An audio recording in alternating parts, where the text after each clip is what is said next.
As part of our trip to the boat show, we took an extra day in DC. One of the things I highly recommend that you do in DC is head out to Arlington Cemetery.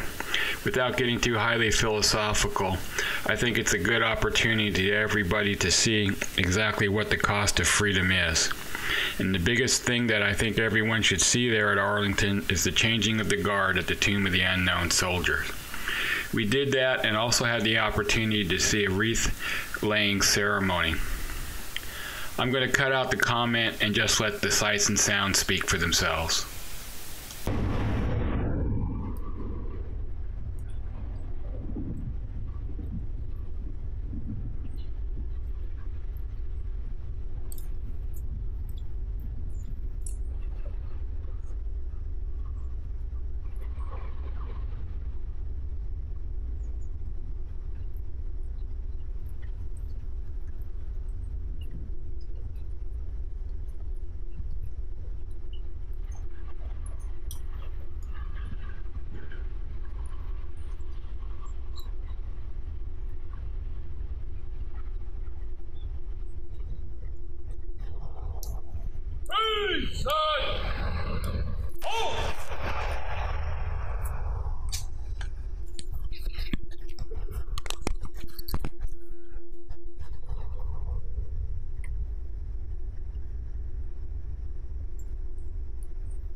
After watching the wreath ceremony, we took some time to go to the museum that's opposite the tomb and underneath the amphitheater. This gives you a history of the Tomb of the Unknown Soldier and the Old Guard, the ones that patrol it 24 hours a day, 7 days a week. Here are a few of the interesting things that I saw and I wanted to share with you.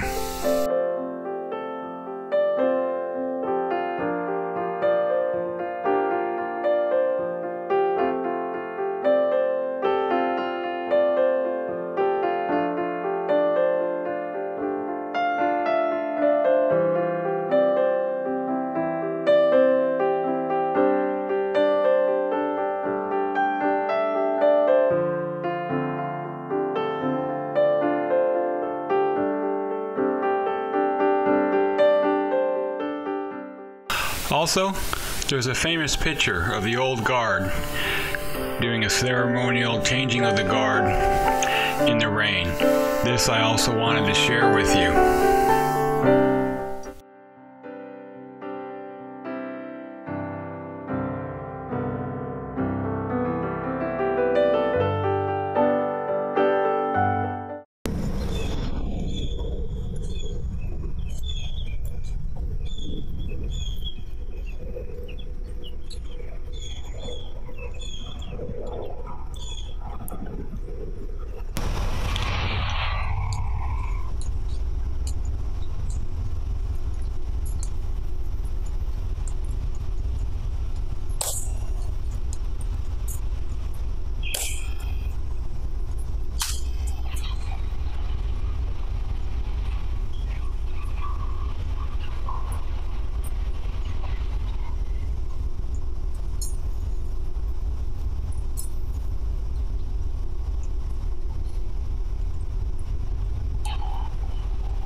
Ladies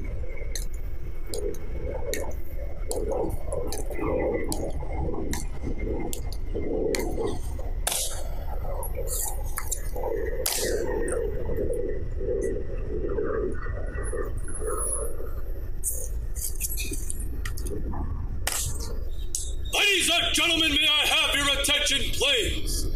I am Staff Sergeant Golden of the 3rd Infantry Regiment, United States Army, Guard of Honor, Tomb of the Unknown Soldier.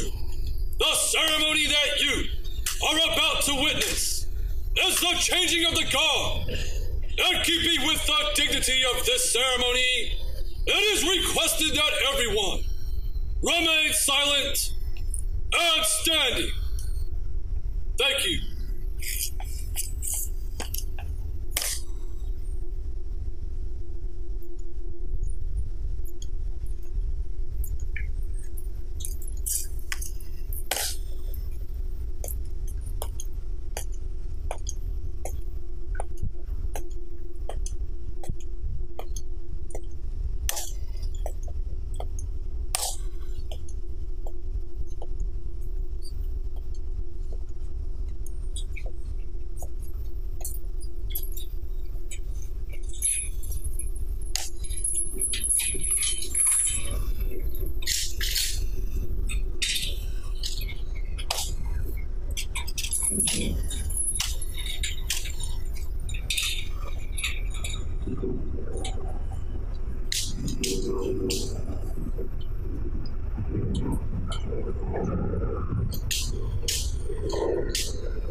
those of you that are not big history buffs, Arlington was originally the home of Robert E. Lee. The Union confiscated his property during the Civil War. The Lee family was not compensated for this property for many decades afterwards. Till today, it is now Arlington Cemetery. Here is Lee's home on the top of the hill overlooking his property. This is also the final resting spot of JFK and his family, and the eternal flame that was lit upon his burial there.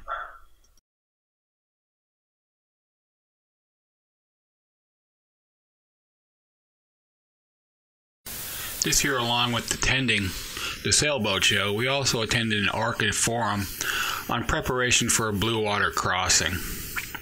The panel consisted of people with a lot of experience in blue water passages and boat preparation. It was great to get their input on various subjects. The first section included boat choice, cruising sails, sail handling, and reefing.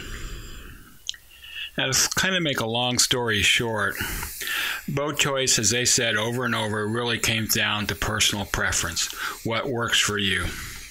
An individual might go for a 37 foot. A couple might need more space. Maybe they want more amenities, and the wife wants a washer, dryer, and air conditioning. So maybe they need a 47-foot boat. In the end, it's a personal choice, and as everybody knows, you have to get the one that works for you. The second section covered safety at sea. They went over extensively the equipment required for an ARCA blue water ocean passage. They explained the importance of that and how each one of the crew members followed those safety recommendations. If you have any questions on safety equipment for your boat or for a blue water passage, I'd highly recommend taking this forum simply for this section alone. I found it very, very informative. The third and final topic for conversation that they covered was power, water, and gear. Now, much like choosing a boat, this really came down to personal preference. Some people want refrigeration. Some people want refrigeration in a freezer and an air conditioner. Some people are fine without any of that. So once you've established your power requirements, now you've got to figure out how you're going to generate that power. One of their simple recommendations was to get as much solar as you can on your boat. That works a large percentage of the time.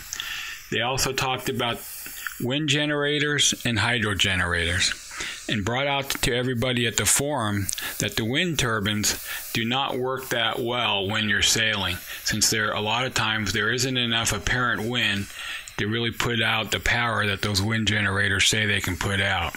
So having solar covers a lot of that.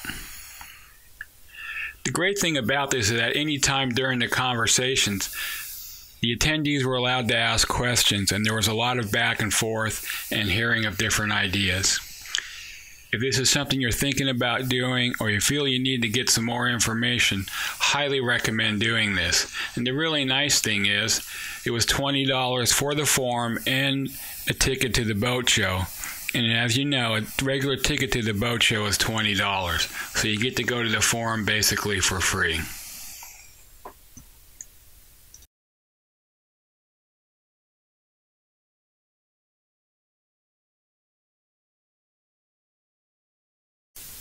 Yes, we finally did make it to the boat show.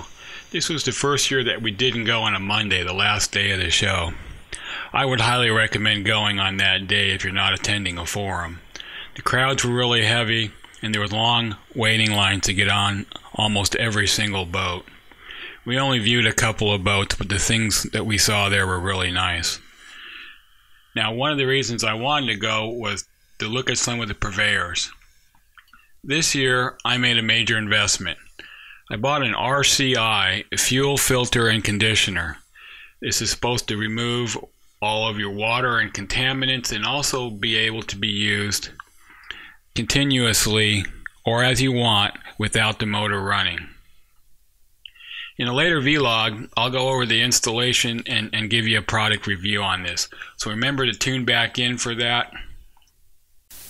Now, the RCI diesel fuel purifier, The kit was $95. It comes with what is essentially the filter, 12-volt pump, all of your fittings, and an electrical gauge to give you water warning when the filter needs to have the water drained out of it. As always, we'd like to thank everybody for stopping in and viewing this update. If you feel so inclined, give us a thumbs up. We really appreciate it. Also, if you haven't subscribed, go ahead and hit that subscribe button so you get all of the new updates. Remember, we'll be covering the RCI fuel filter, and there's still lots of work to do on the refit. So stop back in and hit that subscription button.